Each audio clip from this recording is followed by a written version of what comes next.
Buenas noches, doctora Laura, ¿cómo está? Doctor Carlos Casas, ¿cómo está? Buenas noches. Doctor Trejo, buenas tardes, ¿cómo está? Bien, bien, gracias a Dios. ¿Y ustedes? Excelente, qué gusto verlos por aquí. Gracias, igualmente, doctora Laura, ¿cómo está?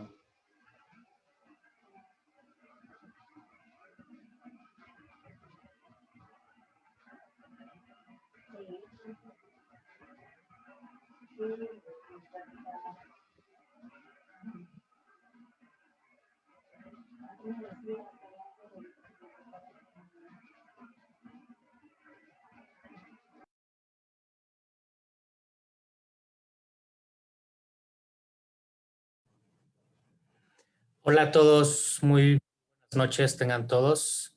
Vamos a comenzar en breve. Buenas Ya noches, estamos doctor Alejandro. transmitiendo en vivo por Facebook Live también. Nada más vamos a darle un par de minutitos a que se empiece a meter más gente. Ya ahorita ya vemos varios.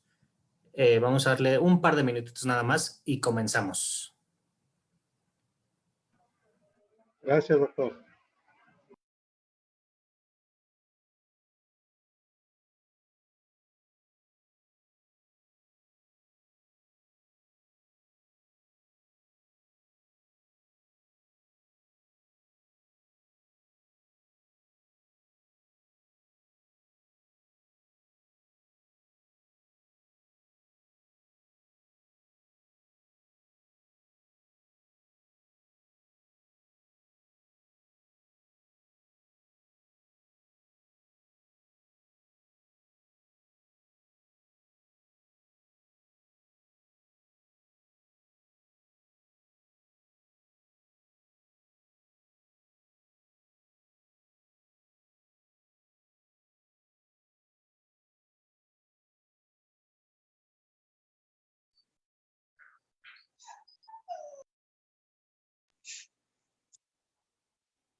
Bien, vamos a dar comienzo. Ya tenemos casi 40 participantes aquí en Zoom y tenemos también ya casi 50 participantes en el Facebook Live. Bueno, pues vamos a dar inicio. No sin antes pues darles la bienvenida a todos ustedes. Les voy a pedir encarecidamente si pueden apagar sus micrófonos, por favor. Les voy a explicar la dinámica de este seminario. Como tenemos transmisión tanto por Zoom como por Facebook Live, las preguntas que vayan teniendo, les pido por favor que las escriban ya sea en el chat de Zoom o en los comentarios del Facebook Live. Entonces, yo iré revisando esas preguntas para al final de la plática de la doctora Valeria Patiño, iré leyendo las preguntas. Hay muchas veces que se repiten algunas preguntas, entonces voy a ir ahí como depurando. Pero bueno, voy a intentar leer todas, ¿no? Esperemos que tengamos algunas preguntitas interesantes. Seguramente así será. Entonces, por favor, les pido que apaguen sus micrófonos para no estar interrumpiendo. Y de todos modos, si notamos que hay algún micrófono abierto haciendo ruido sin querer, yo tengo por aquí la facultad de desactivarlo. ¿Les parece bien?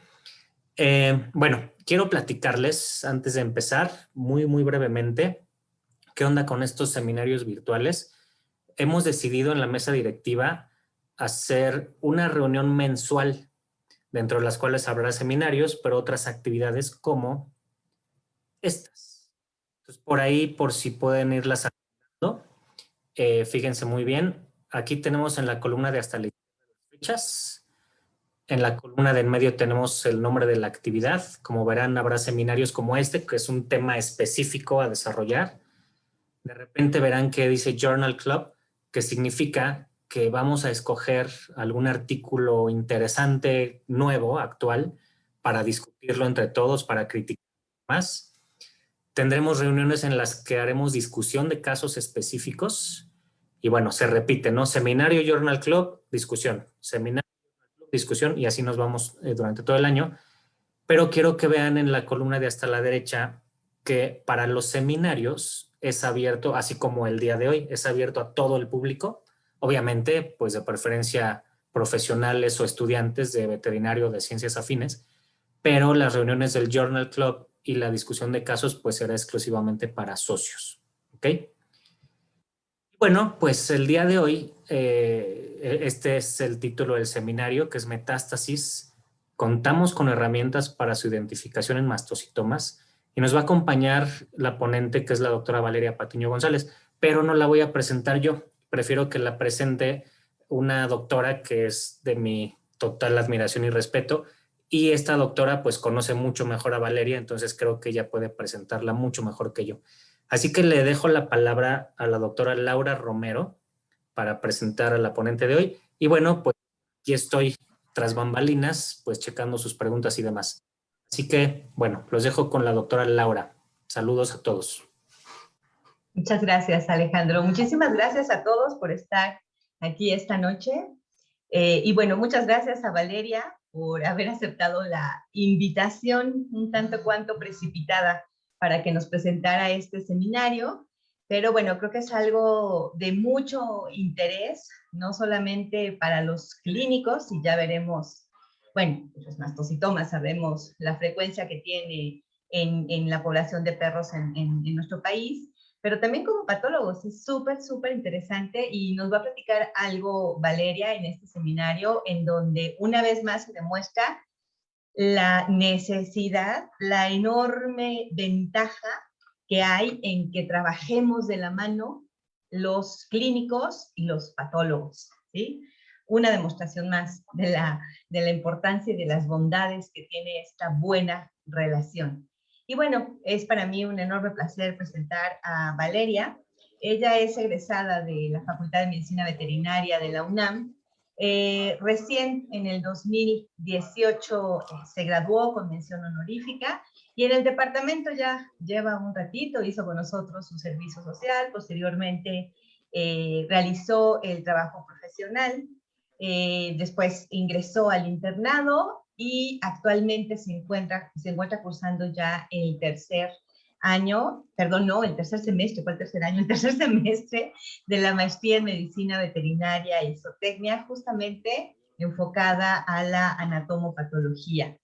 Y bueno, ella ha presentado muchos trabajos en diversos congresos, tanto nacionales como internacionales, y se ha enfocado desde que hizo su trabajo profesional en los mastocitomas. Les ha agarrado un especial cariño, y bueno, cada vez está más interesada en el estudio de estos tumores tan frecuentes en la población de perros en nuestro país. Y bueno, ella además es una asidua lectora, le gusta mucho bailar, meditar, andar en bicicleta, y es un placer para mí de verdad enorme presentarla esta noche para que comparta con nosotros este seminario. Muchísimas gracias, Valeria, y es todo tuyo el escenario. Adelante.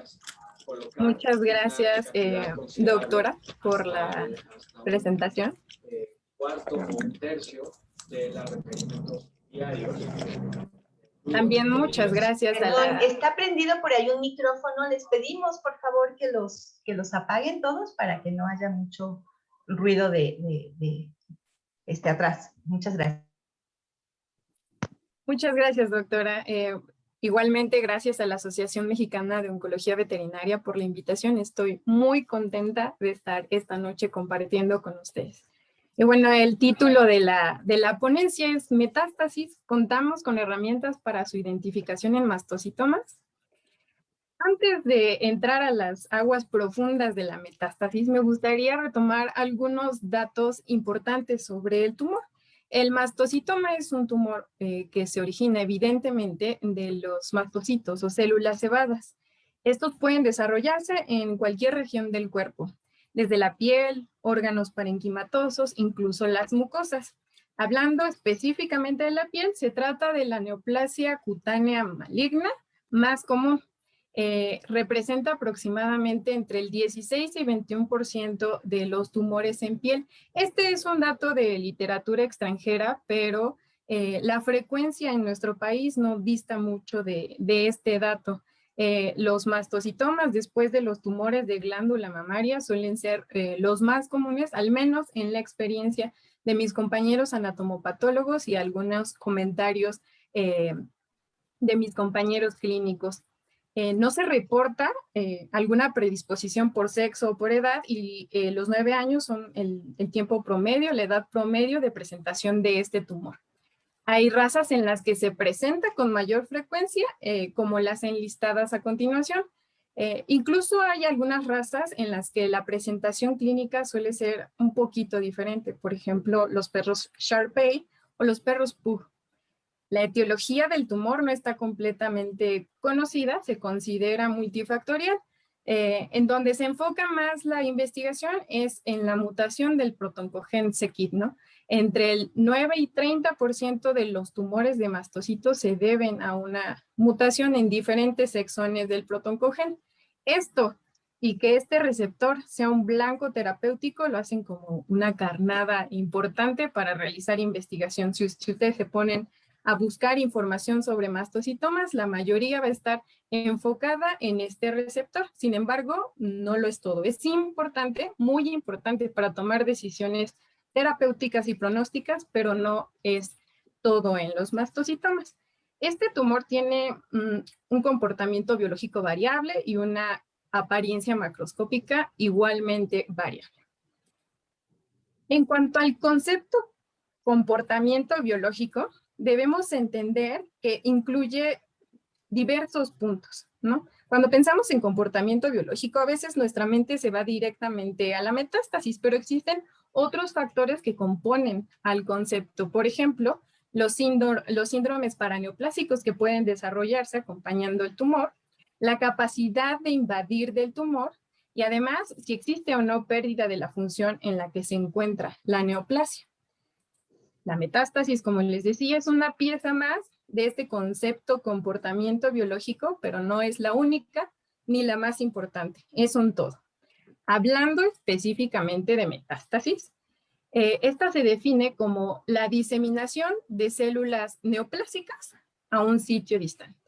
Esta es la definición que más encontramos en los artículos y en los textos en general, sin embargo, se queda un poquito corta. Vamos a ver qué implica todo este proceso de metástasis. En el proceso de metástasis como tal, hay cambios genotípicos, fenotípicos y del microambiente que permiten a una célula tumoral, además de multiplicarse descontroladamente, aberrantemente, generar subclones que tienen la capacidad de desprenderse del tejido que lo sostiene y además invadir el tejido adyacente, el tejido conectivo adyacente. Esto lo hace por medio de la capacidad de movimiento y la capacidad de remodelar la matriz extracelular que está cerca. Además, tiene la capacidad de agregarse alrededor de los vasos sanguíneos y de esta forma pasar hacia la luz, ya sea también de vasos sanguíneos o de vasos linfáticos. Y esta pequeña parte es la fotografía que nosotros vemos como anatomopatólogos cuando hablamos de permeación vascular o de permeación linfática. Esa fotografía no implica metástasis como tal, implica una etapa concreta de la metástasis, ¿no? Que es la intravasación de células. Sin embargo, este proceso, pues todavía le faltan algunos pasos. Dentro de esos pasos se encuentran, por ejemplo, la interacción de estas células neoplásicas con el sistema inmune y la capacidad de generar un nuevo microambiente o de que se genere un nuevo microambiente donde estas células tumorales puedan establecerse en otro sitio. Como ven, es un proceso sumamente complicado. Yo lo acabo de explicar de una forma muy general. Claro que esto tiene sus pequeños detalles que sería importante mencionar, pero a grandes rasgos esto sería el proceso metastásico. Esto está bien estudiado para los tumores de origen epitelial. Pero, ¿qué pasa con los mastocitomas? ¿Qué sabemos de la metástasis en los mastocitomas? Es un mecanismo parcialmente desconocido. Asumimos que ocurre de una manera similar como ocurre en los tumores de origen epitelial, pero Al ser una célula con diferentes funciones que participa en la respuesta inflamatoria, en las respuestas de hipersensibilidad, seguramente tiene que tener algunos cambios en este proceso metastásico que no conocemos aún. Lo que sí sabemos es que esta metástasis... Creo que está un micrófono abierto, no se preocupe. Lo que sí sabemos es que esta metástasis es un factor pronóstico negativo, ¿ok? Aquellos perros que tienen evidencia de metástasis han sido relacionados a tiempos cortos de sobrevida y a tiempos libres de enfermedad también más cortos. Es útil para la estadificación del paciente. Esto implica que a partir de este factor, junto con otros más, se va a tomar en cuenta el rumbo de la terapia y el pronóstico del paciente. En cuanto a presentaciones clínicas, se ha asociado, por ejemplo, la localización. Tumores que se encuentran, por ejemplo, en el escroto, en la cavidad oral, en la región inguinal o en la glándula mamaria, suelen tener riesgos más altos de metástasis. ¿En dónde la vamos a buscar? Pues la vamos a buscar la metástasis a distancia, en vaso hígado principalmente, y la metástasis regional a linfonodos. Esta charla está enfocada principalmente a linfonodos, aunque se van tocando en algunos aspectos la metástasis a distancia. Pero veamos qué es lo más reciente que conocemos sobre la metástasis de este tumor. Este artículo, que es sumamente interesante, habla sobre la expresión de ciertos genes relacionados con el progreso de la metástasis, que ya están bien estudiados en los tumores epiteliales, pero ahora tratan de ver su expresión en los mastocitomas. En este artículo introducen al lector diciendo que entre el 20 y el 30% de los tumores de mastocitos, independientemente del grado, pueden hacer metástasis. En cuanto a KIT, dicen que a pesar de que, pues, de nuevo, este receptor tirosincinasa es de los más estudiados en el mastocitoma, aparentemente no tiene una relación en el proceso metastásico. Puede haber metástasis en ausencia de la mutación del gen. ¿Qué más se sabe de KIT? Pues de KIT se sabe que las mutaciones en las células neoplásicas, cuando existen mutaciones en las células neoplásicas en el tumor primario, suelen ser similares a las que se encuentran en las células tumorales en los linfonodos. Este es un dato importante, pero que no nos explica por completo el mecanismo de metástasis, ¿no? También se sabe que el índice de proliferación celular, que aguas no es lo mismo que el conteo mitótico, es un concepto diferente, tampoco está relacionado con la capacidad de hacer metástasis de estos tumores, ¿no? Por ejemplo, en este otro artículo que les pongo en la pantalla, analizaron la positividad de regiones argirofílicas argentafines con la relación con la metástasis, ¿no? Y se dieron cuenta que no había una relación significativa y que aparentemente pues no está relacionado esta actividad mitóxica. De nuevo, investigaron ahora sí el índice de proliferación celular, que es esta relación entre la positividad de Ki67 y las regiones argirofílicas, y tampoco encontraron una relación. Esto pues es bastante interesante, ¿no? Obviamente no se demerita el factor pronóstico que puedan tener para otras herramientas, otras partes de ese concepto que les decía, que es el comportamiento biológico, ¿no? Seguramente, y sí lo están, relacionados con el tiempo de sobrevida, con el tiempo libre de enfermedad, etcétera, etcétera, etcétera, ¿no? ¿Qué hay sobre el riesgo relacionado con el grado histológico? Durante muchos años hemos consultado en la literatura y aparentemente las clasificaciones tanto de PATNAIC como de QPEL estaban relacionadas con el riesgo de metástasis. Sin embargo, los artículos más recientes mencionan que esto no es completamente cierto.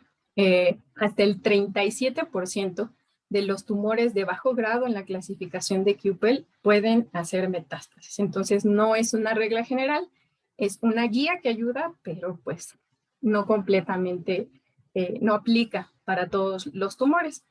En este artículo se enfocaron a analizar estos genes que les decía de la progresión metastásica y encontraron un panel de 18 genes en los que se incluían aquellos que codificaban, por ejemplo, para moléculas de adhesión, para moléculas relacionadas con la vía Wnt, con MYC, con algunas glicoproteínas, reguladores negativos del ciclo celular y sustancias relacionadas con la apoptosis, y vieron una disminución en su expresión. Compararon tumores que hicieron metástasis y tumores que no hicieron metástasis. En los tumores que hicieron metástasis hubo una menor expresión de este conjunto de genes. Ellos concluyen que es posible utilizarlos como biomarcadores o como blancos terapéuticos, y de ahí la importancia de su investigación. Sin embargo, pues, antes de correr hay que caminar. Y nosotros, al parecer, apenas estamos caminando. Entonces, ¿contamos o no con herramientas para la identificación de metástasis? Yo hice esta pregunta a mis compañeros clínicos y a mis compañeros anatomopatólogos y patólogos clínicos también, y su respuesta fue, en la mayoría, un sí rotundo. Sí contamos con herramientas para la identificación. Si yo reconfigurara la pregunta y dijera, ¿contamos con herramientas para la identificación temprana de metástasis? Ahí pues podría cambiar la respuesta. Contamos con herramientas muy específicas para la identificación de metástasis, también podría cambiar la respuesta. En el siguiente algoritmo hice un mix. Después de preguntarle igual a mis amigos anatomopatólogos clínicos y patólogos clínicos sobre el abordaje que se les da a los pacientes que tienen algún tumor cutáneo, ¿no? Entonces, ellos me platicaban que generalmente se hace citología del tumor cutáneo. Se trata de identificar al linfonodo regional. Si no lo identifican, en ocasiones excepcionales, pueden llegar a hacer el ultrasonido del linfonodo y por medio de una toma de muestra guiada obtener una muestra citológica para su evaluación. Esto pues depende de las condiciones en las que se encuentra el paciente, depende pues de los recursos con los que se cuenten al momento. En el caso de que sí logre identificar por anatomía cuál es el linfonodo regional, lo que generalmente se hace es evaluar el tamaño.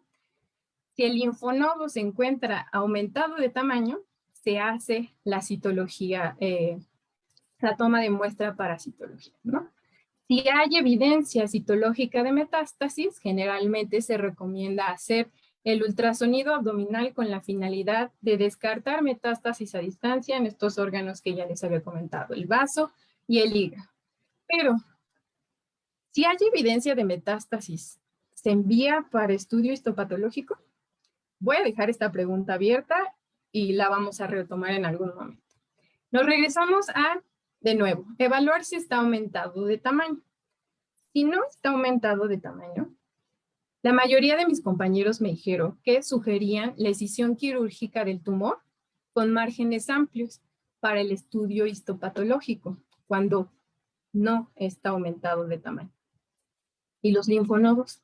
¿En qué momento se envían para el estudio histopatológico?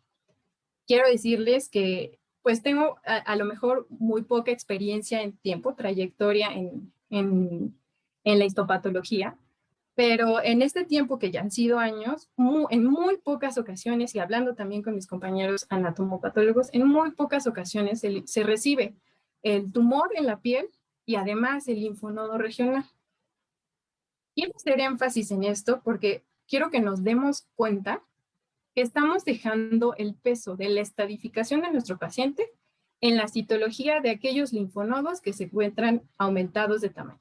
También me platicaban que a veces no realizan la citología del linfonodo que no se encuentra aumentado de tamaño porque es muy difícil. Yo también lo he intentado y es bastante difícil. A veces se consigue solo muestra de la grasa que se encuentra alrededor. Es notablemente difícil. Pero si no está aumentado de tamaño, creo que el estudio histopatológico podría ser una opción.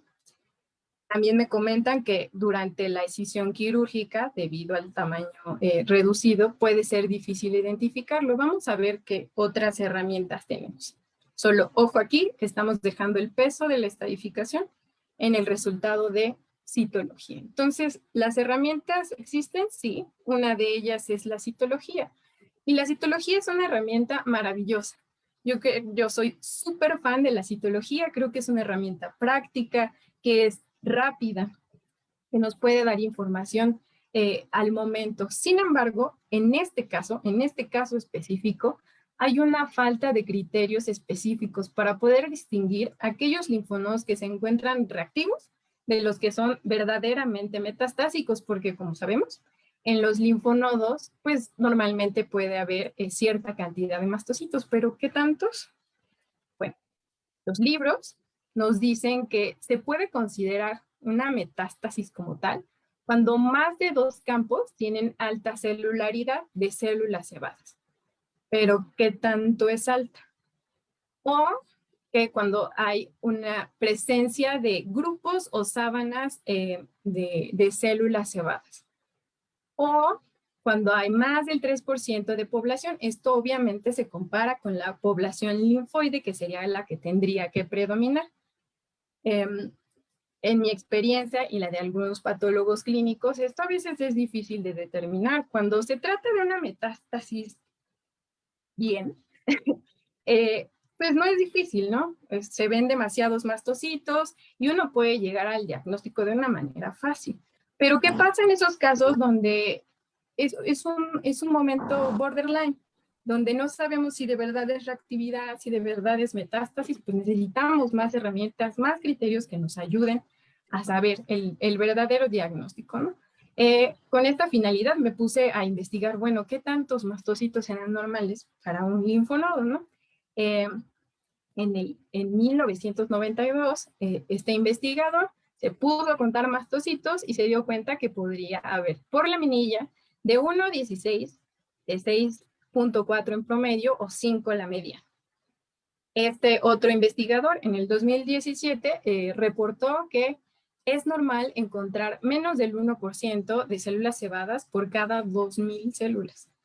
No, yo no sé quién en la práctica común pueda contar 2.000 células con la carga de trabajo. Se me hace un dato interesante, pero poco práctico.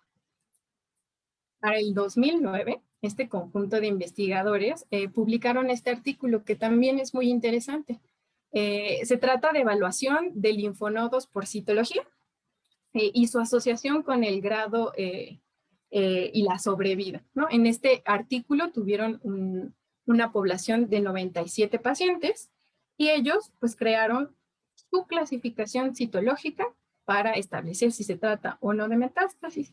Hicieron estas clasificaciones como normal o reactivo, normal, reactivo o hiperplásico, posible metástasis, probable metástasis y metástasis verdadera. Si en algún momento tienen chance de revisarla, quiero que noten que pues al menos la descripción sigue siendo un poco ambigua.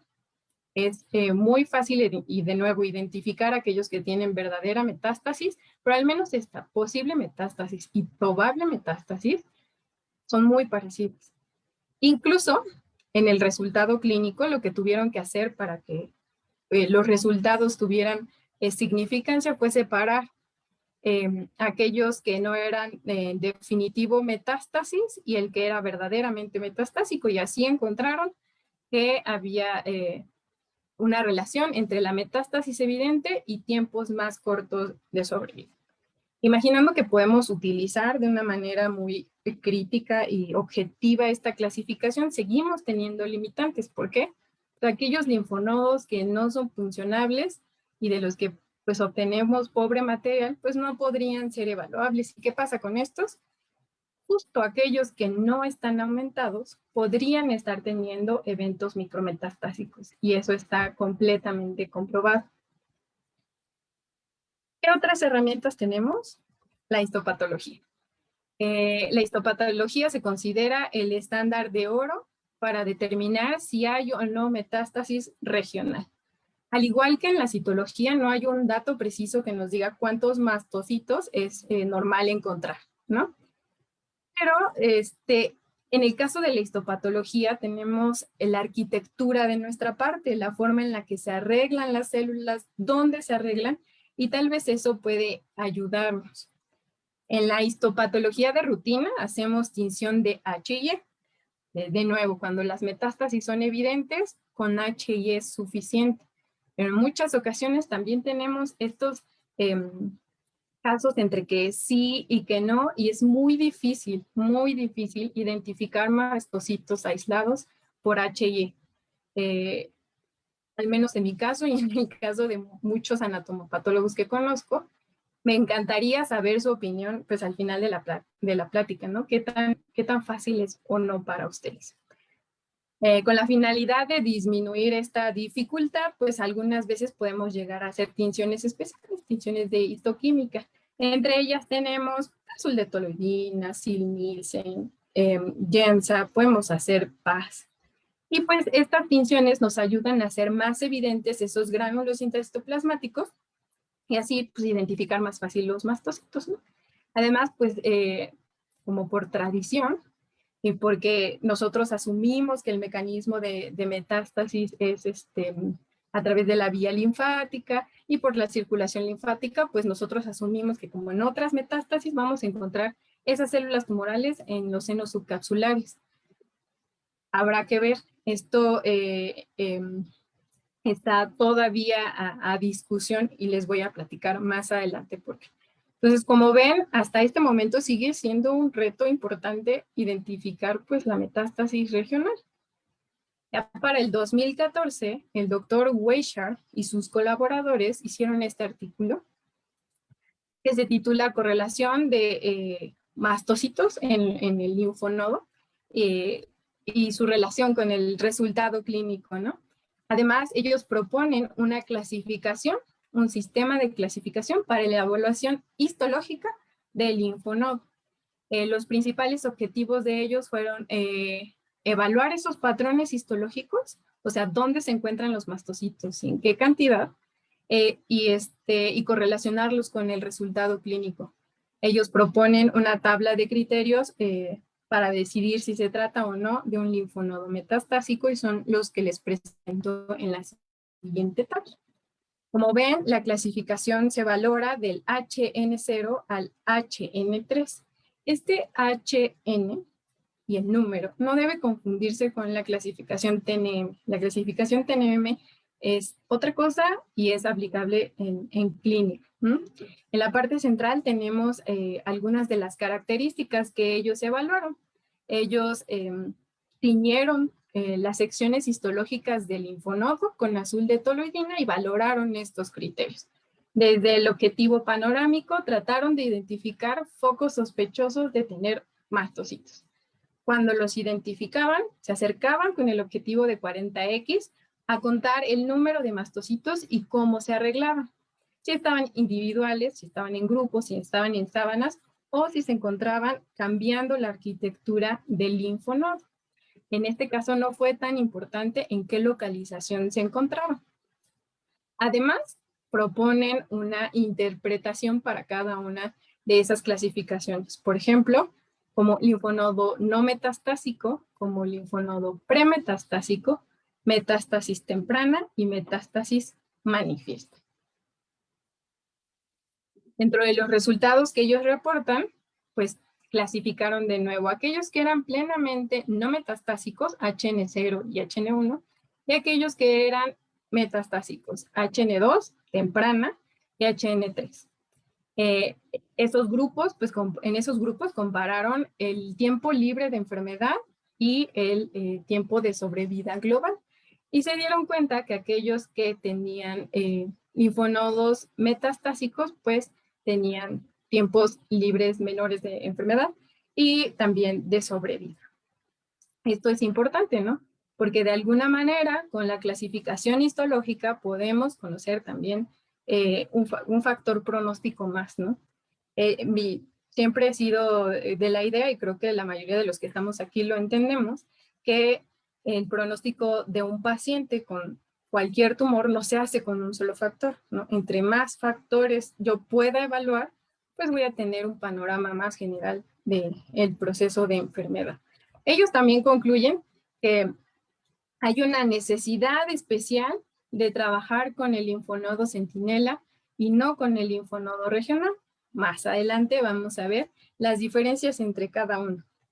También nos dicen que es importante trabajar con la localización de estos mastocitos en la microanatomía en el órgano. Como les decía, tradicionalmente los buscamos en los senos subcapsulares, pero seguramente pues habrá variaciones, ¿no? Y otra de las conclusiones es que ellos creen indispensable el uso de tinciones histoquímicas de forma rutinaria para evaluar linfonodos sospechosos de metástasis de este tumor. ¿Cuál es la importancia de saber si el paciente tiene o no metástasis regional? Este algoritmo lo obtuve del consenso europeo acerca de este tumor en perros, de los mastocitomas en perros. Y podemos ver que pues, se recomienda realizar el estudio histopatológico con la finalidad de obtener el grado, que es uno de los principales factores pronósticos, y además conocer si los márgenes se encuentran libres, que también es un factor importante. En el caso de que los márgenes se encuentren completos y el linfonodo no se encuentre comprometido, pues vamos a tener como opciones terapéuticas el monitoreo, en el caso de aquellos que sean grado 1 o 2, y en el caso de los grado 3, pues la quimioterapia. Y así podemos ir viendo, por ejemplo, en el caso de que sea positivo, cómo cambian las decisiones terapéuticas. Para el grado 1 y 2 se recomienda quitar el linfonodo o además, realizar radioterapia del lecho del linfonodo. Y para el grado 3, quitar el linfonodo, realizar la radioterapia del lecho del linfonodo y además quimioterapia. Ustedes podrán decir, bueno, ¿qué punto puede variar en nuestro contexto donde no tenemos acceso a la radioterapia este abordaje terapéutico? A lo mejor no puede cambiar mucho, ¿no? Seguramente aquellos que tengan linfonodos positivos, pues van a recibir la quimioterapia a la que tenemos acceso como un tratamiento extra. Sin embargo, acá un dato importante. Cuando yo hice esta pregunta a N cantidad de personas relacionadas con la anatomopatología, la patología clínica y la clínica sobre cuál es la diferencia, ellos me hablaban únicamente de las posibilidades de vida que tiene ese paciente. Yo creo que esto es grave, ¿no? Si bien sabemos que la metástasis al linfonodo regional nos podría hablar de enfermedad metastásica a distancia, esto no es una regla absoluta, ¿ok? No es una sentencia de muerte para el paciente, claramente está, y esto lo dice la evidencia científica. En este estudio se dieron cuenta que el 42% de los pacientes que tenía metástasis regional no tuvo metástasis a distancia ni sus consecuencias. Ninguno de ellos murió por alguna causa relacionada al mastocitoma y dentro de ellos el 47% tuvo una tasa de respuesta positiva a la quimioterapia. Entonces, estos números que yo tengo en rojo es lo que yo considero esperanza, ¿no? Esperanza que tiene que ver con las decisiones que nosotros tomemos a partir de esta cantidad de factores. Bueno, ante esta curiosidad sobre determinar la metástasis, etcétera, etcétera, nosotros decidimos implementar la clasificación para linfonodos regionales de pacientes con mastocitoma propuesta por Weishaupt en el 2014 en pacientes de nuestro contexto.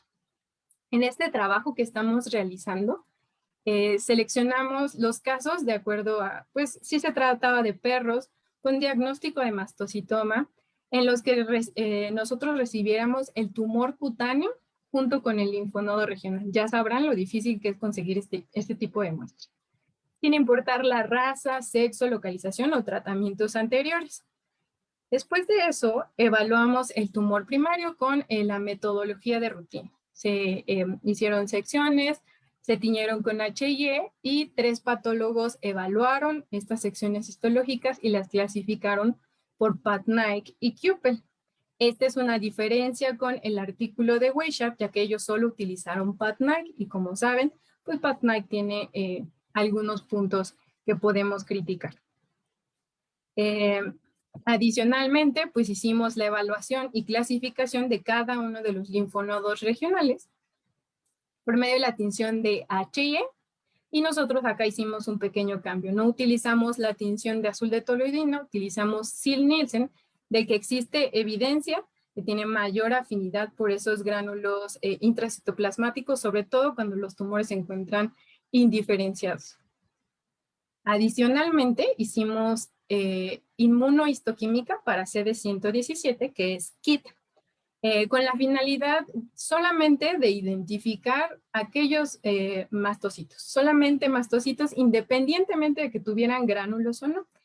En aquellos que fueron o tuvieron más bien metástasis evidentes, se evaluó el patrón de inmunopositividad. Finalmente, y gracias a la participación de la oncóloga tratante, pudimos obtener los datos clínicos acerca del paciente, toda la historia, desde que el animal llegó a consulta, cómo fue el abordaje clínico, el día de la nodulectomía, si recibió tratamientos extra, cuáles fueron, y además, pues, la evolución y pruebas complementarias que tuviera el paciente. De este trabajo les traje algunos ejemplos con la finalidad de que ustedes vean si es posible o no aplicar esta clasificación. En el caso número 1 tenemos a este paciente, que es un perro husky de 4 años de edad, que no presentaba linfonodos palpables. El tumor de este paciente se encontraba en la región plantar derecha, y la que vemos aquí a mano izquierda es la fotografía macroscópica del tumor, y vemos un tumor cutáneo sésil alopésico que se encuentra involucrando la almohadilla plantar y la piel entre las almohadillas. Microscópicamente podemos ver en la fotomicrografía de la derecha un corte histológico de piel teñido con HIE. Y aquí lo que podemos apreciar es el tejido de nueva formación, esta hipercelularidad que se extiende desde la dermis superficial y mucho más allá de la profunda.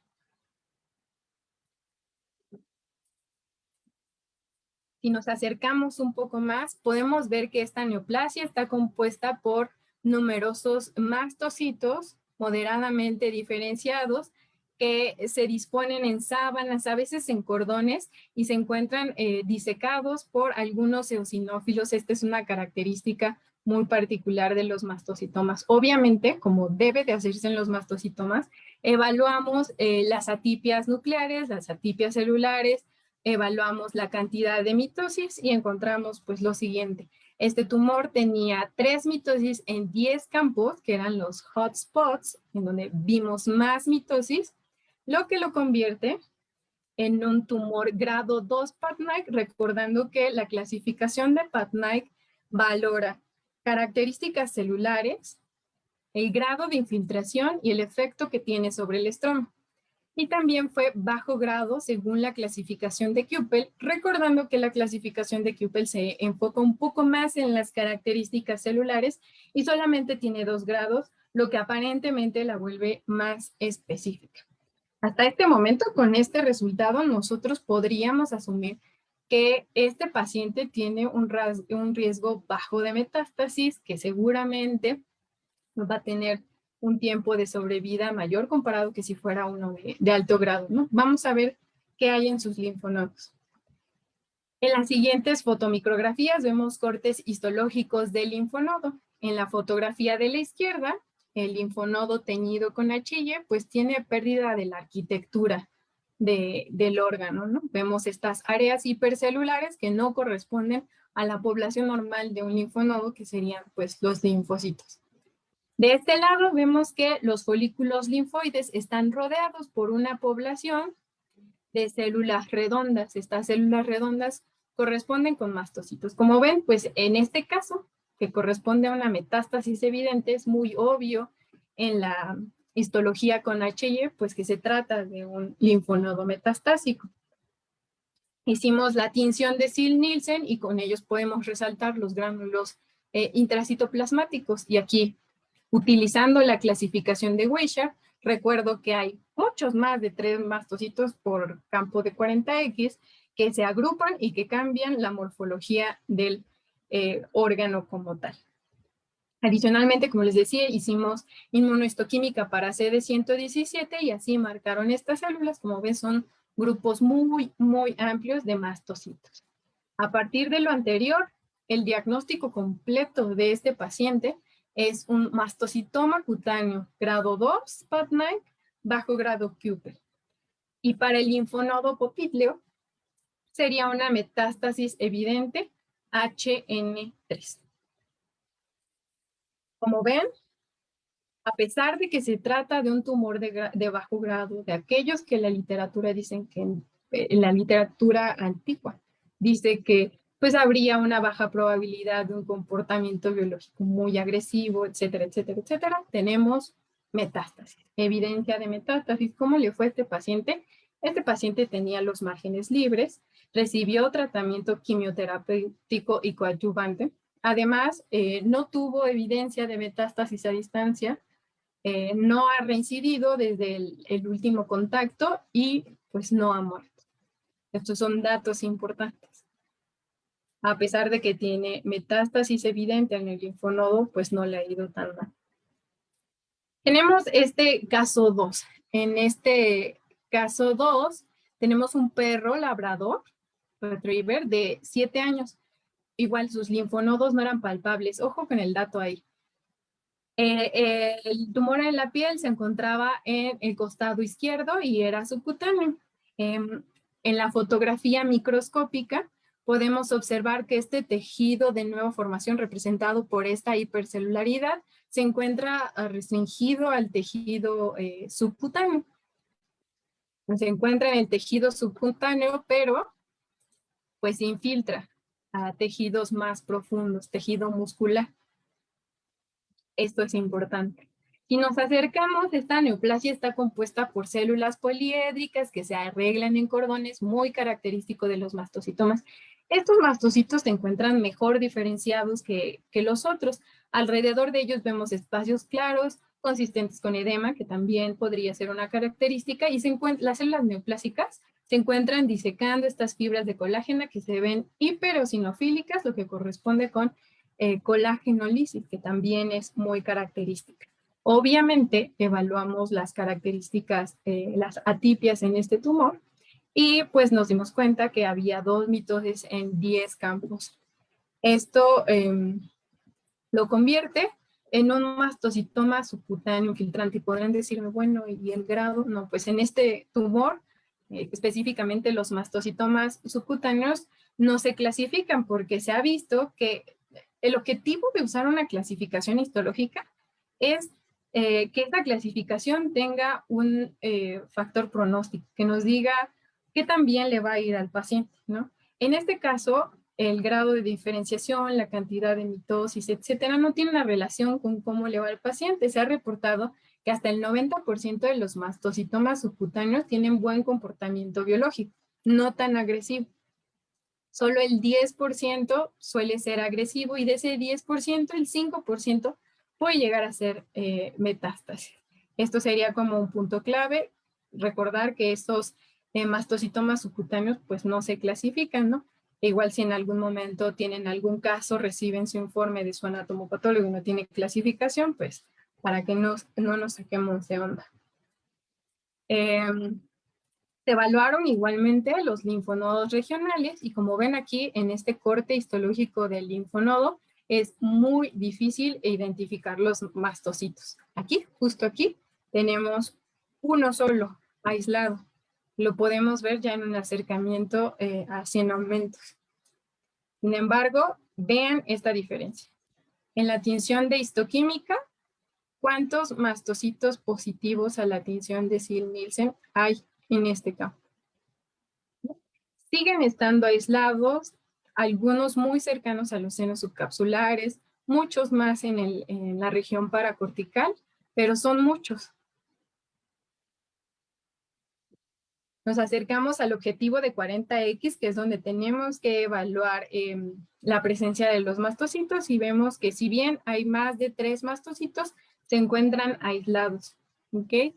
Esto se observó en más de 4 campos en este aumento, por lo que este linfonodo se consideró premetastásico, HN1. Entonces, el diagnóstico completo es un mastocitoma subcutáneo infiltrante, y el linfonodo axilar pues se consideró premetastásico.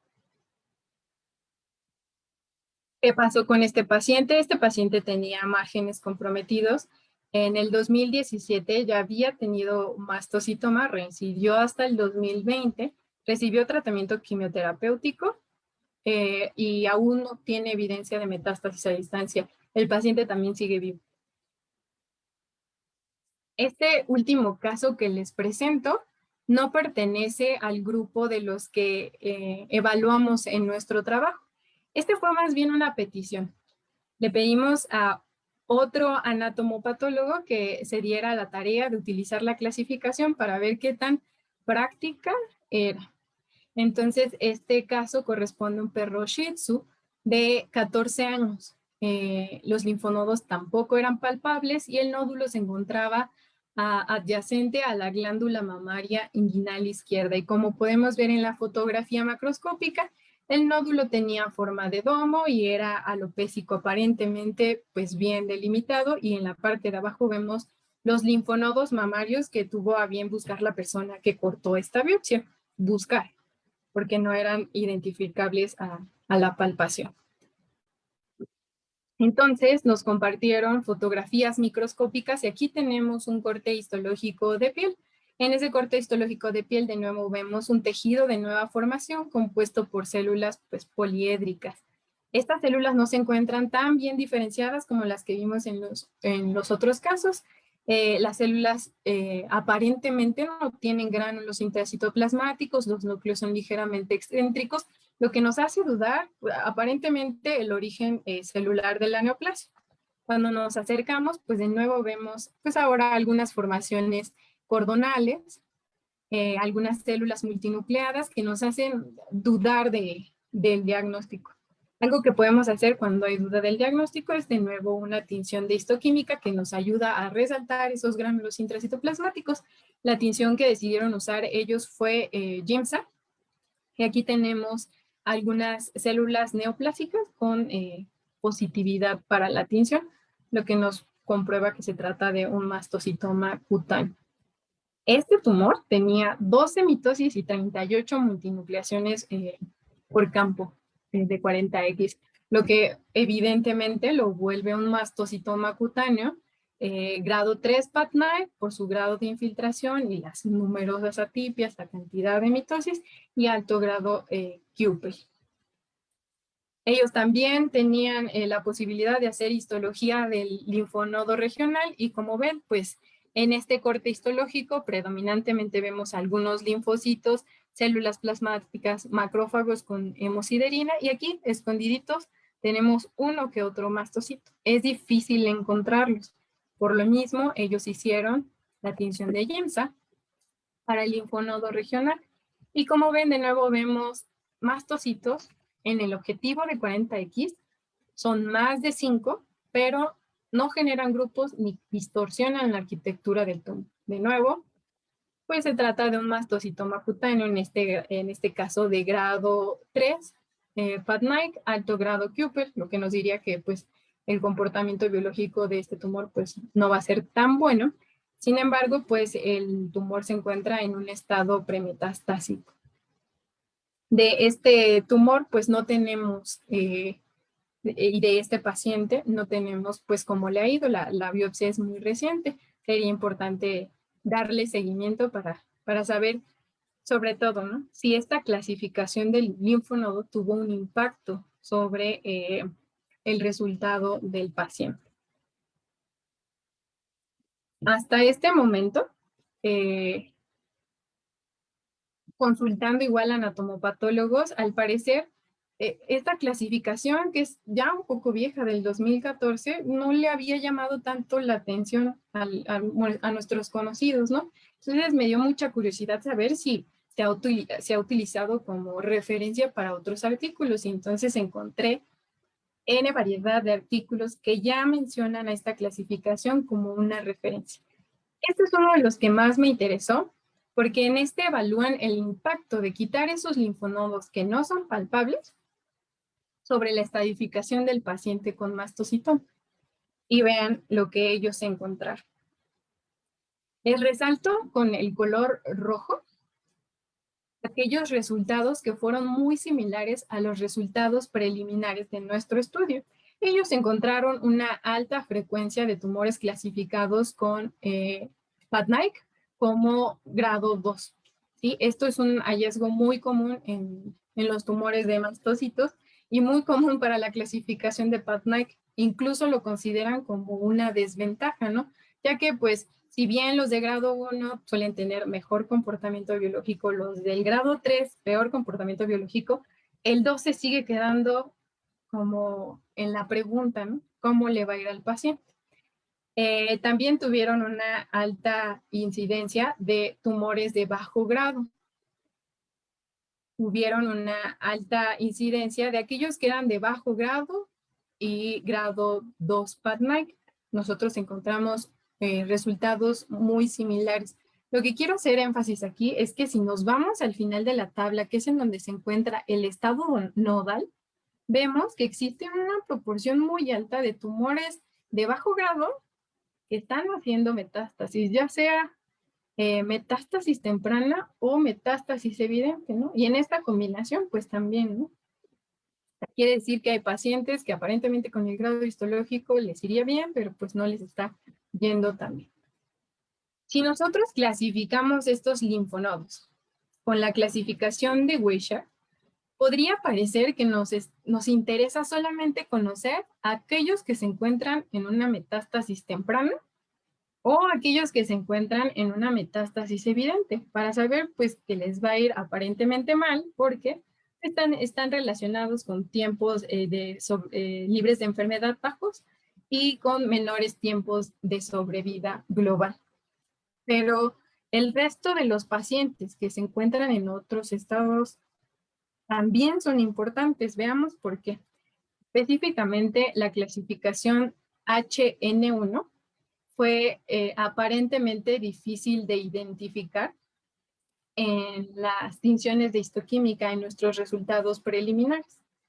Estos tumores, estos linfonodos, generalmente son no palpables, como en el caso de los HN0.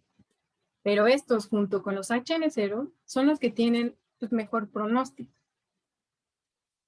Cuando nosotros encontramos en nuestro trabajo tumores de grado 2, PATNAIC, bajo grado, pues corresponden más o menos a esta proporción, ¿no? Si bien era difícil identificarlos con las tinciones de histoquímica, con la inmunohistoquímica no lo fue. Entonces, por medio de la inmunohistoquímica, ayudados de la histoquímica, podríamos estar identificando a este pequeño grupo de pacientes a los que les va a ir bien, a pesar de tener estados previos aparentemente a la metástasis. Es por eso que considero que este artículo en general es muy interesante. Bueno, si ahora nos vamos a... Ok, ya vamos a hacer la histología de los linfonodos regionales. No basta con que sea el regional, tenemos un problema extra. Existe una diferencia entre el concepto linfonodo regional y linfonodo sentinela. El linfonodo regional es aquel al que por anatomía, teóricamente en mayúsculas, teóricamente sería el cual drenaría una lesión, en este caso la neoplasia. El linfonodo centinela es el que efectivamente al que drena ese tumor. ¿Existen diferencias? ¿Podría ser diferente al linfonodo regional? Sí. Entonces, nosotros comúnmente utilizamos estos mapas anatómicos sobre la localización de los linfonodos regionales palpables para saber más o menos cuál voy a elegir, ¿no? El más novedoso es este mapa de linfocentros, en el que nos dice más o menos a qué linfonodo drena cada una de las áreas anatómicas en el perro, ¿no? Entonces, si yo tuviera, por ejemplo, un tumor cutáneo a nivel de la oreja, pues no retiraría directamente el linfonodo submandibular. La teoría de estos linfocentros me diría que tendría que quitar el linfonodo parotídeo, ¿no? Esto dice la teoría de los linfocentros. ¿Cómo estudiaron esto de los linfocentros? Pues aplicaron a nivel cutáneo diferentes sustancias que tienen actividad, radioactividad, y por medio de cámaras especiales grabaron hacia dónde iba la circulación linfática y por lo tanto pues a qué linfonodo podría drenar una lesión. Y entonces así se armaron de este mapa. Este que están viendo acá en el video es el fundamento de una metodología llamada mapeo de linfonodos centinela.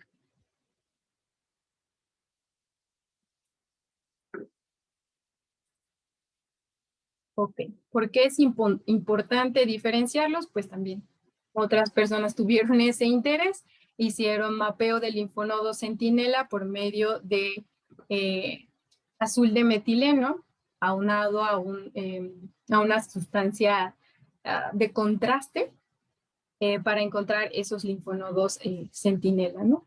Y miren qué datos tan interesantes. Hasta el 63% de los casos de los linfonodos regionales no correspondieron al linfonodo centinela. Y aquí tenemos algunos ejemplos de esos casos.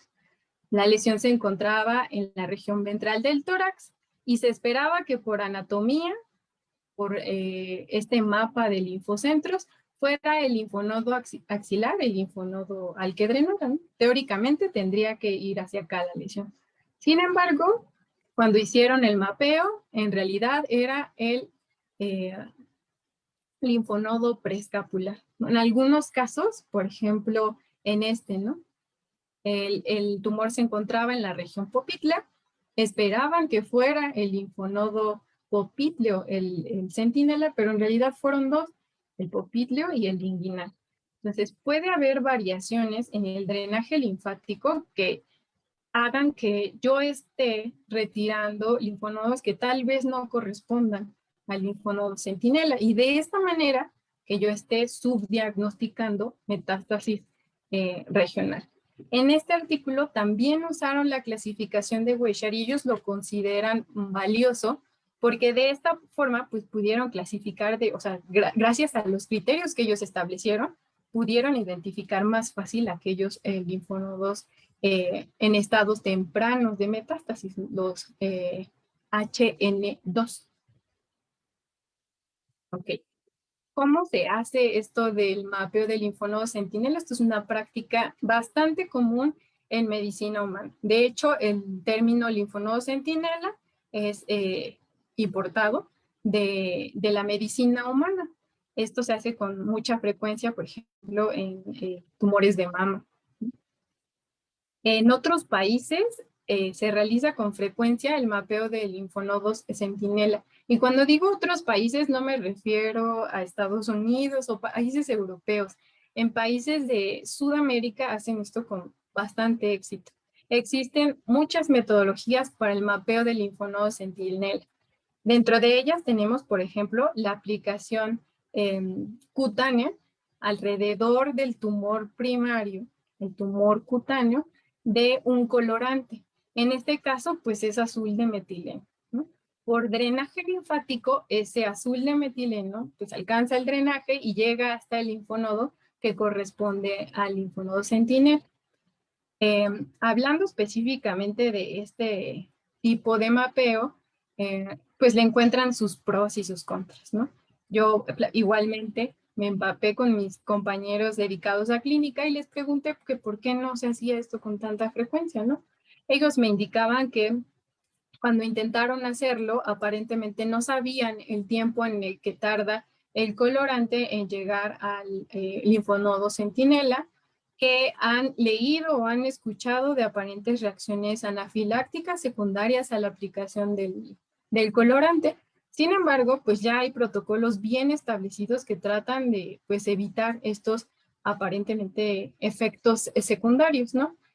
Yo lo he visto, o sea, he visto cómo lo practican con bastante éxito en Brasil, por ejemplo. Y así es como de esta manera pues encuentran al verdadero linfonodo independientemente de que esté aumentado o no de tamaño. Otra metodología es la aplicación de sustancias de contraste. Igualmente se hace de manera cutánea, unos centímetros alrededor del tumor. Esperan a que pasen alrededor de 24 horas para que este medio de contraste difunda hacia el linfonodo regional y las 24 horas después se pueden tomar pruebas de imagen. En este caso, pues es una radiografía, pero se pueden hacer otros tipos de imágenes. Y pues ahí ya saben exactamente dónde se encuentra su linfonodo y pueden planear la decisión quirúrgica pues, de una manera pues, con más pues, detalle, ¿no? Tiene bastantes ventajas sobre las desventajas, creo yo, y me encantaría escuchar si alguno de ustedes ha intentado hacerlo, cuáles han sido sus experiencias o las razones por las que no lo hacen con frecuencia. Finalmente, en esta diapositiva, de verdad con toda la humildad del mundo, les hago una propuesta sobre cómo podríamos abordar estos tumores cutáneos, ¿no? Entonces, como siempre se hace, hacer citología del tumor cutáneo, de la que podemos obtener un diagnóstico. Cuando estos tumores se encuentran bien diferenciados, rápido obtenemos el diagnóstico.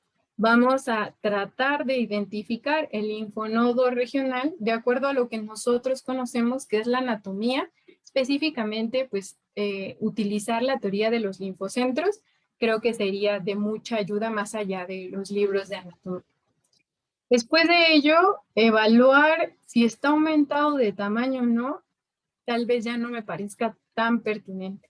Independientemente de si está o no aumentado de tamaño, intentar hacer el mapeo. Y a partir de ello, planear la decisión quirúrgica, no solo del tumor en la piel, sino también del linfonodo centinela, en este caso sería. ¿Puedo hacer la evaluación citológica cuando ese linfonodo esté aumentado de tamaño? Yo considero que sí, ¿no? Como les decía, la citología es una herramienta muy rápida, ¿no? En caso de que sea una metástasis evidente, me va a ayudar a preestadificar a mi paciente y esperar el resultado de la histopatología, ¿no? Además, si yo hago como anatomopatólogo o como patólogo clínico, una citología de linfonodo y encuentro que hay evidencia de metástasis, podría empezar a recomendar que se haga el estudio histopatológico. Yo creo que esa es de las grandes cosas que nos tenemos que quedar, como que no es suficiente solo realizar la citología.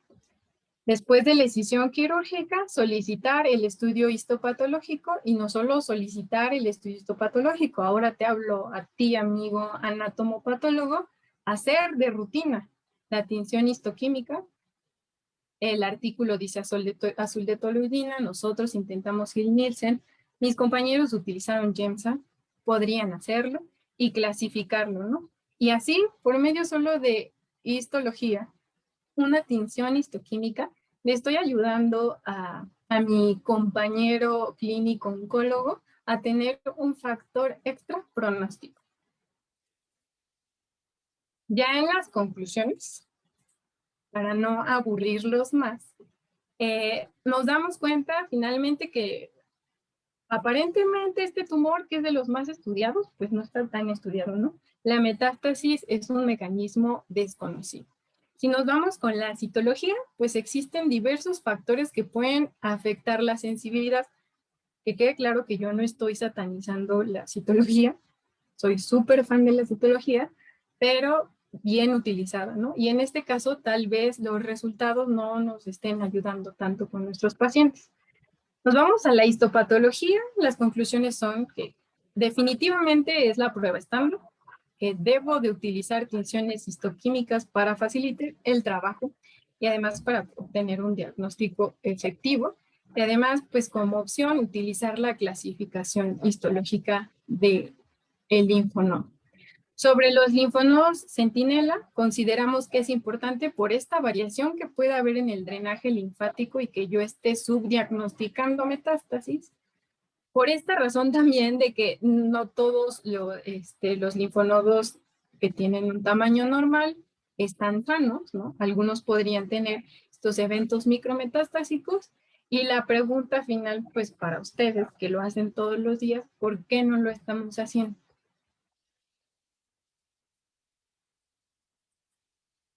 Pues por mi parte es todo. Espero que haya preguntas, una discusión sana que nos lleve a que nuestros pacientes tengan un abordaje mucho mejor. No sé si haya preguntas. Bien, muchísimas gracias, Valeria. La verdad es que, bueno, yo creo que hablo por muchos. La verdad es que la plática estuvo súper interesante, súper amena y pues se nota la pasión que tienes por esto, ¿no? Quiero empezar a decirte que pues así como yo te digo esto, pues hay muchos comentarios, tanto en Facebook como aquí en Zoom ya empezaron a llegar que excelente presentación, presentación de gran utilidad, excelente charla. Hay muchos comentarios de ese estilo. Muchas gracias. Estamos de acuerdo con eso. Si hay algunas preguntas, te las voy a ir leyendo en orden como han llegado y los demás, si quieren hacer más preguntas, pues váyanlas escribiendo, ya sea si están en Facebook, escríbanlas en los comentarios y si están aquí en Zoom, escríbanlas en el chat, ¿va? Entonces, bueno, voy a empezar por una de Alejandro Jiménez. Alejandro Jiménez pregunta, de acuerdo con lo explicado respecto a la biología del mastocitoma subcutáneo, ¿era aconsejable la resección quirúrgica de estas neoplasias? Sí, completamente. Ya no se los alcancé a comentar en esa parte, pero al igual que en los mastocitomas cutáneos plenamente, al principio se pensaba que, de nuevo, ese 90% pueden llegar a tener un comportamiento biológico no tan agresivo. Sin embargo, los últimos reportes hablan de un cambio en el comportamiento, que tal vez eso no sea completamente cierto. Además, dentro de estos tumores que son subcutáneos, tenemos una clasificación de acuerdo al grado de infiltración y en este caso algunos pueden ser infiltrantes. Por lo tanto, pues sí, o sea, se recomienda la decisión quirúrgica de estos. Perfecto. Después viene una pregunta del doctor Víctor del Río y dice, ¿se ha hecho alguna correlación entre el número de mastocitos y la concentración sérica del factor de crecimiento vascular endotelial? Y dice, si es así, ¿esto podría influir en el grado de metástasis? Fíjate que, o sea, sí me dio un clavado a la literatura, pero no encontré algo relacionado acerca de eso. O sea, sí, por ejemplo, en circulación sí se ha evaluado la mastocitemia como un factor pronóstico, pero aparentemente puede que exista o puede que no exista. Sobre el factor de crecimiento endotelial, la verdad no tengo información. No sé si alguien de los que se encuentran aquí en Zoom tenga información al respecto. Yo no lo conozco. Bueno, esperemos en lo que voy con las siguientes preguntas, a ver si alguien se manifiesta y levanta la mano. Muy bien. Luego sigue pregunta de Nayeli Chavero y dice, ¿qué tipos de medio de contraste puedo utilizar para infiltrar alrededor de un nódulo? Ok, ahí hablar sobre la metodología per se mapeo linfonodos centinela, pues ya es o como creo otro tema muy aparte. Los que ellos han utilizado es una sustancia conocida como lipiodol. No recuerdo bien si es así el nombre. Sí, es ese. Ese es el que han utilizado en la mayoría de los artículos. Como les decía, pueden utilizarse también colorantes como el azul de metileno y otros tipos de colorantes azules que son mucho más accesibles. Por ejemplo, la combinación entre el medio de contraste y la tinción han visto que tiene una mayor efectividad también. También han intentado, por ejemplo, con fluoresceína. Esto apenas lo hicieron con un grupo pequeño de perros, lo hicieron con un grupo muy grande de perros en una necropsia, bueno, en varias necropsias, y con un grupo muy bajo de perros vivos, y al parecer no hay como reacción anafiláctica. Yo creo que en el caso de la fluoresceína sí hay que esperar a que haya más evidencia, pero esto es lo que se utiliza comúnmente. Existen otras sustancias radioactivas que pueden utilizarse, pero para ellas es necesario el uso de unas cámaras especiales que tienen esta capacidad de ir como identificando por dónde va ese medio. Como en el video que vimos, pues es una cámara de esas. Perfecto. Bueno, antes de seguir con las preguntas, nada más quiero decirte que siguen llegando un buen de comentarios de excelente plática, muy práctica. Muchas gracias. Gracias, de mucha utilidad. De verdad, bastantes, bastantes esas. Y en el Facebook, muchos corazoncitos, muchos corazoncitos. Muchas gracias. Creo que les ha gustado. Sigue una pregunta de Iván Ortiz. Me gustaría saber cuál es el linfonodo más apropiado para realizar linfadenectomía en un paciente diagnosticado con mastocitoma en labio vulvar derecho de una pitbull de 7 años que se hizo mediante citología. Ok, pues ahí de nuevo, o sea, si utilizamos la teoría de la localización anatómica y de los linfocentros, esperaríamos verlo en la región, en el linfonodo de la región inguinal. Sin embargo, como les digo, esto puede ser muy variable, puede ser ese, puede ser otro, o puede ser ese inguinal y otro al mismo tiempo. Entonces, tal vez valga la pena más bien pues realizar el mapeo, intentar hacer el mapeo, pero pues de acuerdo a la teoría de los linfocentros, pues sí sería el inguinal. Muy bien. Sigue Alexandra Ruiz. Estoy tratando de leerlos en orden, tanto de Facebook como de Zoom. Alexandra Ruiz dice, ¿qué tan frecuente son las reacciones anafilácticas por el uso de azul de metileno y qué técnica es la más recomendada? Ok, han reportado en los artículos que yo leí solo un caso de reacción anafiláctica y esta puede prevenirse con premedicación. Hay protocolos en los que se aplica localmente antihistamínicos y entonces de esa forma tratan de evitar esta reacción exacerbada del sistema inmune. Entonces se puede utilizar azul de metileno, sí, he visto que lo utilizan, sí, he visto que lo utilizan con éxito, sí. Entonces yo creo que por esta accesibilidad, tal vez algunos de nosotros tal vez no tengamos cómo hacer una prueba de imagen al momento de tratar de hacer el mapeo, pues con el uso de tinciones, pues no es necesario, solamente es necesario seguir la circulación linfática ya más evidente con el color. Muy bien. Sigue Luis Mario Leiva. Antes de la pregunta de Luis Mario Leiva, también han mandado saludos, obviamente, de diferentes lugares de México, pero también de Perú y de Ecuador. Y no dudo que por acá haya también algunos amigos de otros países. Entonces, muchas gracias. Saludos a todos ustedes. Perfecto. Entonces, Luis Mario Leiva dice, excelente charla. En casos de pacientes que tienen múltiples mastocitomas cutáneos, ¿es factible la resección de cada linfonodo regional? Dice, me han contado casos de hasta 4 mastocitomas simultáneos.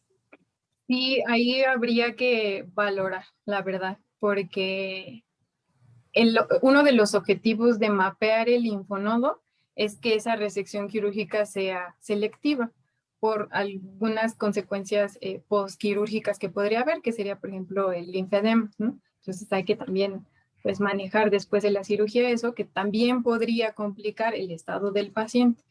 Entonces, en el caso de los que son múltiples, yo, la verdad, ahí sí, y sería creo una de las excepciones.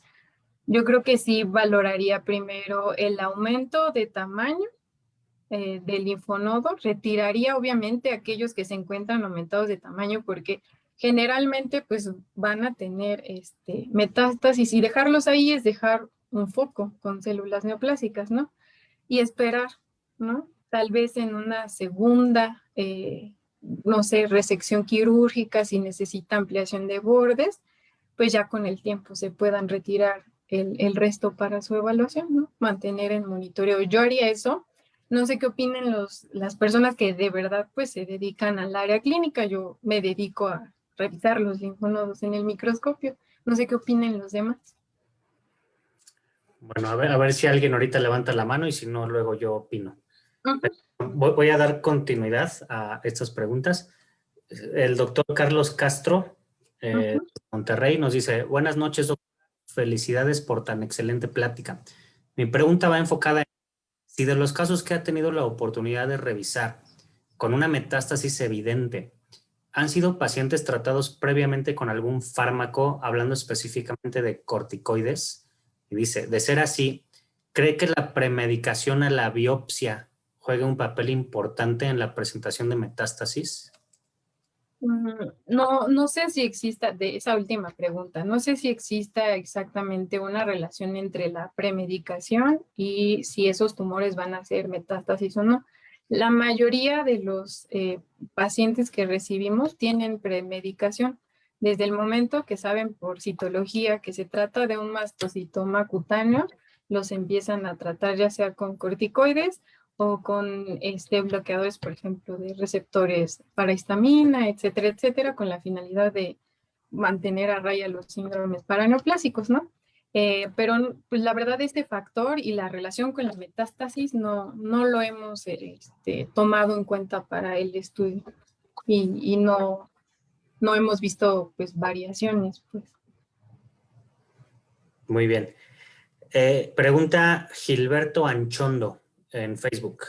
Dice, utilizo el procedimiento que mencionaste de aplicar la tinción en la masa para observar si se tenían linfonodos regionales para retirarlos. Si mandamos el linfonodo a histopatología, ¿esta tinción tiene algún efecto negativo para ustedes para evaluar histopatológicamente?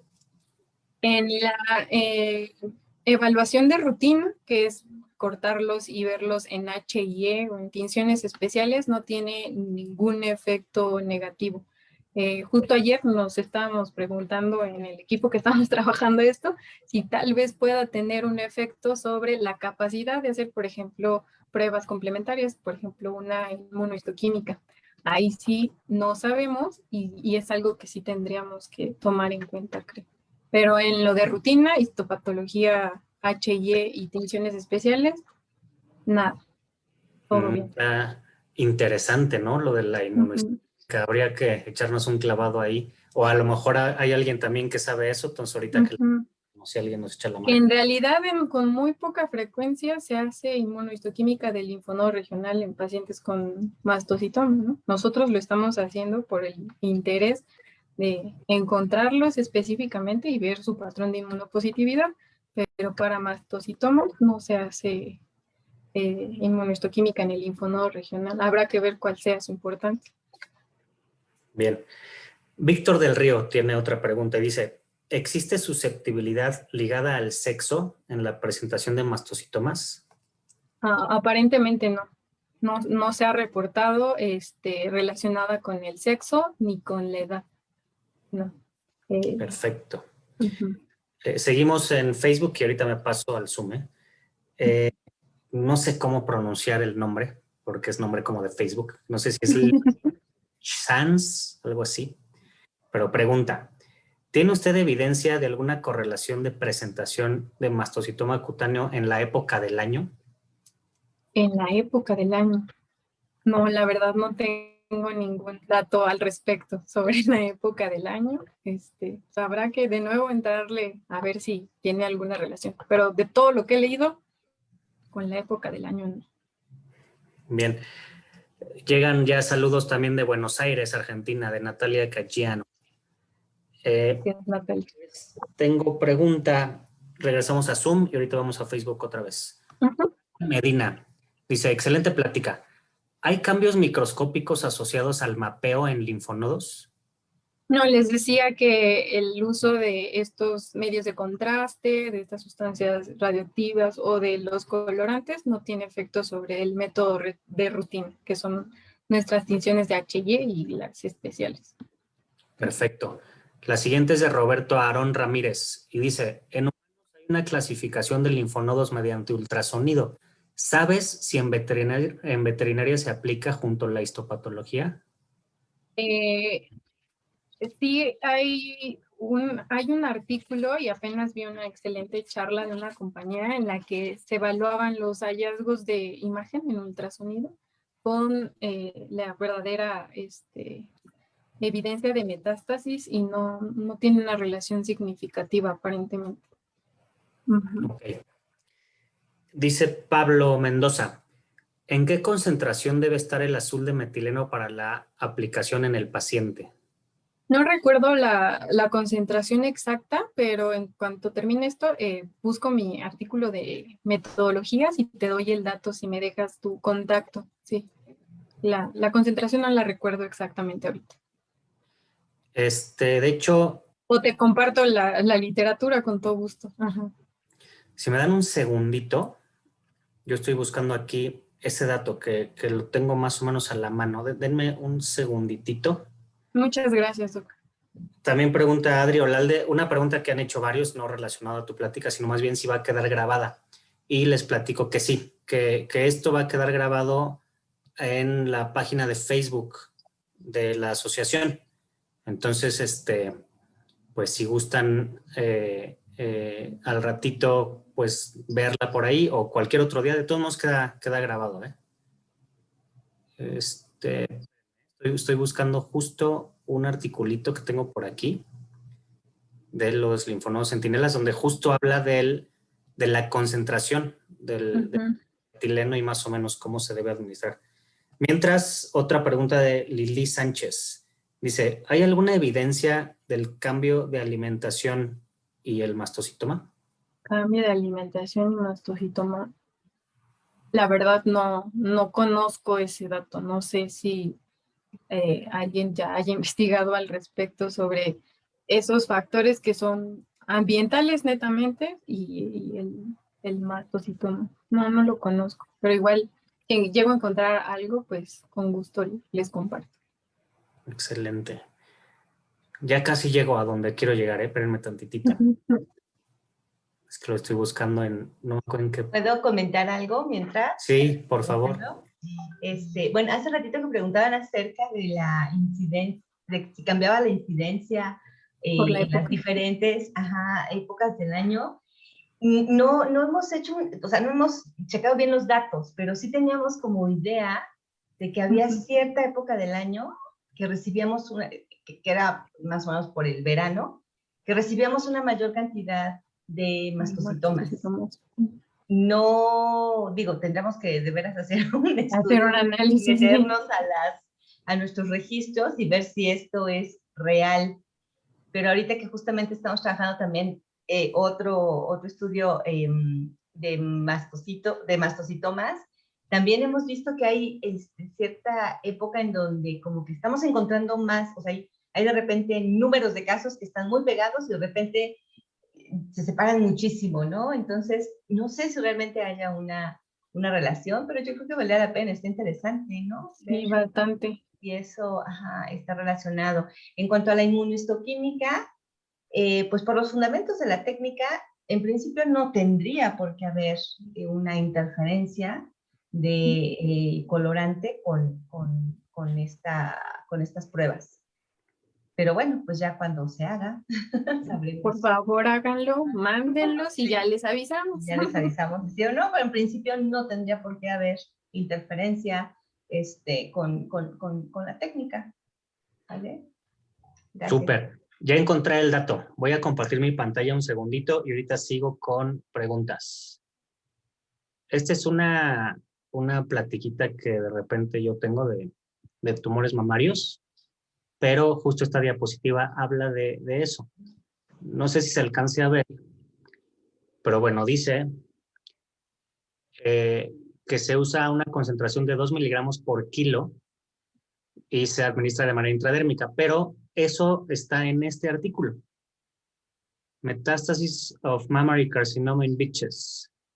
Y es la evaluación del linfonodo centinela, la técnica. Entonces, por ahí tómenle foto o algo a esto y busquen ese artículo en donde viene justo esta información. Entonces, se usa azul de patente, que es el azul de metileno, al 2.5%, y la dosis administrada es a 2 miligramos por kilo. Se divide el área del tumor en cuartos, y esos 2 miligramos por kilo simplemente se administran de manera intradérmica, pues dividida de manera simétrica en los 4 cuartos. ¿Va? Entonces, bueno, tomen un poquito a eso para que ya quites y regresemos a vernos las caras. Ok, si no les dio tiempo de tomar foto, esto está grabado en Facebook. Entonces al ratito nada más métanse y buscan esto. Pregunta en Facebook, pregunta de Monse Cacahuapunk. Dice, buenas noches, excelente plática. Pregunta técnica. Normalmente utilizo aguja más pequeña de calibre 25 para realizar punción con aguja fina. ¿Recomiendas que siempre utilicemos ese calibre o hay posibilidad que utilizando una un poco más grande como calibre 23, en el caso que platicabas para la punción de linfonodos, obtengamos una mejor muestra? Ahí yo creo que la doctora, sí, justo prendió su cámara. Mira, en este caso, incluso los linfonodos y en los tumores de mastocitos en la piel, con una aguja muy pequeña puedes obtener una muestra significativa. Estas células exfolian fácilmente y las ves en tu preparado citológico normalmente. Acá el problema no es que estén exfoliando, no. Acá el problema es identificar bien el linfonodo, sujetarlo bien y de verdad atinarle al linfonodo. Eso es lo difícil, no tener las células. La verdad yo no te recomendaría, ojalá ahorita la doctora nos ayude con eso, no te recomendaría cambiar el calibre, más bien identificarlo bien o en su defecto, y que no es en su defecto, más bien retirarlo. Ok, ¿hay algo que quiere decir la doctora Laura? No, eso nada más, el calibre más delgado es lo mejor. Sobre todo, como comenta Valeria, si no está aumentado de tamaño el linfonodo, pues con mayor razón, un calibre muy, muy delgado va a facilitar tomar una buena muestra. Porque si utilizas un calibre más grande, es muy probable que se te contamine tu muestra en el camino con sangre y entonces pues no te va a servir absolutamente de nada. Entonces, siempre es recomendable un calibre muy, muy, muy pequeño. Súper. Pregunta Berenice o Berenice. Dice, ¿se ha visto incidencia de mastocitomas asociados a atopias? Atopias. Tampoco tengo ese dato. No tengo su relación con este tipo de sensibilidades. No tengo información, la verdad. Ok. Me regreso a Zoom y pregunto Danila Ruiz. ¿Por qué crees que existe en esos estudios una mayor proporción de pacientes con metástasis evidente o manifiesta en tumores de grado intermedio y no en tumores de alto grado como se esperaría? Y luego dice, por cierto, eres la mejor. Gracias, Dani, tú también eres la mejor. Pues resulta que ahí depende de la clasificación. Si nos estamos abocando a la clasificación de PATNAIC, pues la clasificación de PATNAIC tiene sus detallitos, ¿no? Esos detallitos son, pues obviamente, su clasificación intermedia. Muchos artículos nos dicen que existe mucha variación interobservador y que tal vez eso podría estar alterando el resultado, ¿no? Que en realidad podría ser que no se trate de tumores verdaderamente de bajo grado, sino de alto grado y los estemos diagnosticando erróneamente. La otra opción es que uno de los criterios más importantes para clasificar estos tumores histológicamente es el conteo mitótico. Si nosotros no hacemos ese conteo mitótico en los hotspots, también podríamos estar subdiagnosticando tumores de alto grado. Eso estaría como en el lado anatomopatológico, en el que podríamos estar teniendo errores de metodología. Lo que también podría estar pasando es que estos tumores que antes se comportaban de alguna forma, pues ahora se están comportando, cuando los reportaron, ahora se están comportando de una manera distinta. Esas serían, yo creo, las posibilidades. Excelente, muchas gracias. No hay más preguntas, pero yo tengo una. A ver, digamos. Es más sobre la posibilidad de añadir algo al estudio que estás haciendo. ¿Consideras factible que, aparte del mapeo del linfonodo centinela y demás, hagas una correlación ya no solo con CD117, sino con, por ejemplo, KI67? O sea, a ver si, no solo del rastreo del linfonodo centinela, sino ver en qué etapa de metástasis está. Ok. Yo creo que, bueno, el objetivo de hacer KI67 en el tumor cutáneo es ver qué tanto está proliferando el tumor, ¿no? Y además, pues, porque específicamente sí se ha relacionado con algunos factores del comportamiento biológico. No sé qué tanto impacto pueda llegar a tener el que ese marcador se haga en el linfonodo, ¿no? O sea, es mucho más importante que se haga en el tumor. Yo creo que antes de investigar esos factores, deberíamos enfocarnos un poco más a tratar de dilucidar cómo está ocurriendo el mecanismo de metástasis, porque estamos asumiendo que ocurre como en los tumores epiteliales. Y esta es una célula completamente distinta.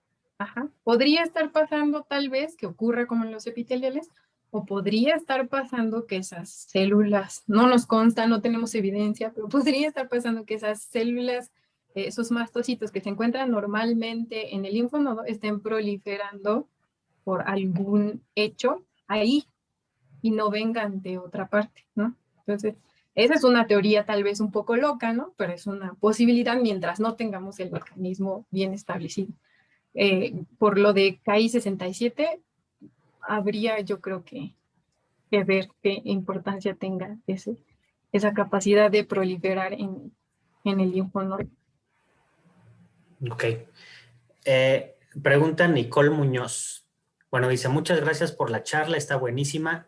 Con respecto a márgenes, ¿cuántos centímetros recomiendas para hacer una resección con márgenes libres? Saludos desde Chile. Ay, saludos a Chile. Mi mejor amiga es chilena. Pues mira, los consensos, tanto europeo como brasileño y americano, recomiendan entre 2 y 3 centímetros. Sin embargo, no es como una regla universal y seguramente los compañeros clínicos tendrán que decir algo al respecto, ¿no? Depende de la localización, ¿no? ¿Dónde está el tumor? Pues las decisiones que voy a tomar para la resección quirúrgica. Si se encuentra en un miembro, pues difícilmente voy a poder considerar a márgenes muy amplios, ¿no? Pero habrá localizaciones en las que pueden incluso tener un poco más, ¿no? Entonces, eso es lo que dicen los consensos. Yo no tengo mucha experiencia clínica, te comparto ese dato y pues a ver qué dicen los oncólogos, doctor Alejandro. Pues sí, depende de muchas situaciones. Sobre todo también complementó su propia pregunta la doctora Nicole, que dice sobre todo en lugares anatómicos de difícil resección. Y justo, o sea, si lo tenemos aquí al lado del ojo, pues no tenemos mucho, ¿no? Pero hay diferentes nociones. Unos dicen que si es de grado bajo, con 1 centímetro de margen la libras. El problema es para saber si es de grado bajo, pues tendrías que primero haber hecho una biopsia, ¿no? Entonces ahí ya tenemos un problemilla. Hay unos que dicen que si es de grado alto, hasta 3 centímetros. Y hay otra noción que dice que sea el margen que sea equivalente al diámetro del tumor. O sea que si el diámetro es de 1.5, que te vayas a 1.5, pero imagínate, si el diámetro fuera 10, que te vayas a otros 10, ¿no? Entonces hay diferentes nociones. La verdad es que yo generalmente me voy a 2 centímetros, de 2 a 3 centímetros. Y obviamente era un plano profundo y generalmente también. logro. Ya si es en una anatómica que no tengamos para dónde, la neta es que yo ni me meto y mejor se lo mando a mi amigo el cirujano oncólogo con más experiencia y ya, todos ganamos, sobre todo el paciente y que él se haga bolas. Ok. Dice Juan Pablo Villalón, saludos desde la Patagonia chilena, Punta Arenas. Mira hasta dónde. Hola, qué gusto. Sí. Muy bien, pues no tenemos más preguntas. Muchos saludos, muchas felicitaciones. Me uno, por supuesto, a las felicitaciones, Valeria. La verdad, Muchas gracias. estuvo bastante padre, bastante práctica, bastante útil tu charla. Y bueno, yo siempre aprendo muchísimo de estas charlas y por eso me da muchísimo gusto estar aquí. No sé si quieras, bueno, primero le quiero dar la palabra a la doctora Laura y después a ti. Si quiere, Laura, decir algunas palabritas como de despedida. Bueno, agradecer muchísimo a Valeria, felicitarla también. De verdad estuvo súper linda tu charla. Nos contaste una muy buena historia, nos fuiste llevando de la mano y eso me encantó. Muchas gracias, Valeria. Otra vez, gracias por haber aceptado la invitación, así como de bote pronto, pero sabía que harías un gran trabajo. Y muchísimas gracias a todos. Ya es bastante tarde. Muchos de ustedes apenas están saliendo de sus consultas y bueno, siguen aquí conectados. Muchísimas gracias a todos por su presencia en este seminario y esperamos vernos muy pronto con otros seminarios interesantísimos que tendremos para ustedes desde Amoncovec. Súper, gracias, doctora. Y Valeria, pues si quieres decir ya tus últimas palabras de despedida, pues adelante. Pues yo solo quiero agradecerles la oportunidad. Yo a donde me inviten voy. Me encanta poder compartir lo que voy pues conociendo. Quiero decirles que me parece muy importante que se hagan estas pláticas porque somos un equipo contra el mismo problema. No están por acá los anatomopatólogos, por acá los patólogos clínicos y por acá los clínicos y oncólogos. Estamos juntos contra el mismo problema, ¿no? Entonces, esta comunicación debe ser casi directa, tener así como de cajón tu mejor amigo anatomopatólogo, tu mejor amigo clínico y así trabajar en equipo. Y pues ya, muchas gracias y que tengan buena noche. Gracias por escuchar. Muchísimas gracias, Valeria. Muchas gracias. Y antes de ya despedirnos por completo, quiero volver a compartir mi pantalla con una diapositiva que les enseñé al inicio. Este es un calendario que tenemos de este año de algunos eventos de nuestra asociación. Al lado izquierdo pueden ver las fechas. Todos van a ser a esta hora, bueno, a las 8 de la noche empezamos. Los seminarios, que es como este de la doctora Valeria, que va a ser un tema específico, es abierto a todos los profesionales y estudiantes de veterinaria y de ciencias afines, pero tenemos journal clubs, que son discusiones de artículos científicos. Vamos a escoger los actuales que tengan que ver con oncología. Eso es exclusivo para socios y también tendremos discusión de casos específicos que también son exclusivos para socios. Pero bueno, los que no son socios, los que no tienen todavía su membresía con nosotros, son 100% bienvenidos a estos seminarios que van a ser cada 3 meses. ¿De acuerdo? Muy bien, de todos modos, todo esto lo vamos a ir publicando en nuestra página de Facebook y bueno, están invitados todos. Y bueno, no olvides sí, comentar que tendremos nuestra jornada de oncología veterinaria en el verano, en julio, y a fin de año, finales de noviembre, tendremos nuestro congreso anual, entonces ya pronto estarán recibiendo información acerca de ello y esperamos que nos acompañen y que participen de estos eventos. Exacto, muchas gracias, Laura. Todo eso también lo iremos publicar en el Facebook y bueno, se irán enterando de todo esto. Y bueno, por último, pues nada más quiero decirles que se sigan cuidando mucho, que parece ser que ya los semáforos de la pandemia van cambiando de color a unos colores un poquito menos agresivos, pero pues hay que seguir cuidándonos, por favor. Y muchas gracias a todos los que se conectaron desde nuestro país y también sobre todo, muchas gracias a todos los que se conectaron desde otros países que son diferentes horarios. De verdad lo apreciamos infinitamente. Muchas, muchas gracias y buenas noches a todos. Nos vemos pronto.